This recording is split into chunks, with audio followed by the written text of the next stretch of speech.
നമസ്കാരം. ഇന്ന് ഹിന്ദു ദിനപത്രത്തിൽ 12-ാം പേജിൽ ഒരു വാർത്തയുണ്ട്.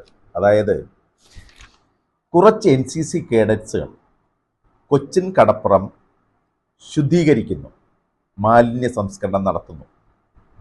മാത്രവുമല്ല, ഇതിനോടൊപ്പമുള്ള ഒരു വാർത്തയാണ് സുപ്രീം കോടതിയുടെ ഡയറക്ഷൻ.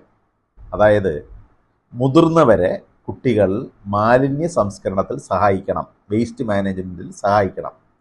വളരെ പ്രസക്തമായ ഒരു വാർത്തയായതുകൊണ്ടാണ് ഞാൻ ഈ വീഡിയോ ചെയ്യുന്നത്. നമ്മളൊരു കാര്യം മനസ്സിലാക്കണം, ആരോഗ്യം വളരെ പ്രധാനമാണ്. നമ്മുടെ ആരോഗ്യത്തെ പോലെ പ്രധാനമാണ് മറ്റുള്ളവരും.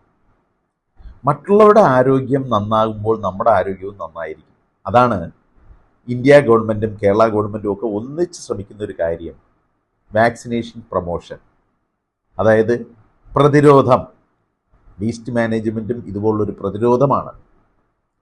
നമ്മുടെ ഭരണഘടന 1950 മഹാനായ അംബേദ്കർ ജനുവരി 26-ാം തീയതി നമുക്ക് നൽകിയപ്പോൾ അതിൽ പ്രതിപാദിച്ചിട്ടുണ്ട്, ആർട്ടിക്കിൾ 51G-യിൽ, അത് ഞാൻ വായിക്കാം. അതിൽ പ്രതിപാദിച്ചിരിക്കുന്നത്, to protect and improve the natural environment including forest, lakes, rivers, wildlife and to have compassion for living creatures. ഇവിടെ നമ്മൾ എന്താ മനസ്സിലാക്കേണ്ടത്?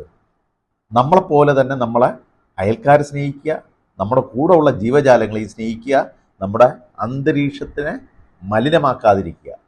ഇങ്ങനെ ചെയ്യുകയാണെങ്കിൽ നമുക്ക് നല്ലൊരു ഭാവി ഉറപ്പിക്കാൻ സാധിക്കും. നമ്മുടെ കുട്ടികൾക്ക് നമ്മൾ ഒരു മാതൃകയാകണം. മാത്രമല്ല, എൻ്റെ കുഞ്ഞ്, നമ്മൾ എന്ത് തന്നെ വിദ്യാഭ്യാസം ഉണ്ടെങ്കിലും, നമുക്ക് എത്ര തന്നെ ധനമുണ്ടെങ്കിലും, എല്ലാ ജോലിയും തുല്യമാണെന്ന് അവരെ മനസ്സിലാക്കി കൊടുക്കുക. എല്ലാ ജോലിയിലും മഹത്വമുണ്ടെന്ന് മനസ്സിലാക്കി കൊടുക്കുക. തുടക്കം സ്കൂളിൽ തന്നെ തുടങ്ങട്ടെ.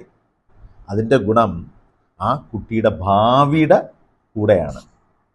കുട്ടികൾക്കെല്ലാവർക്കും ഈ സാമൂഹ്യ ബോധം ഉണ്ടാകണമെങ്കിൽ നമ്മൾ കുഞ്ഞിലെ അവരെ പരിശീലിപ്പിക്കുക.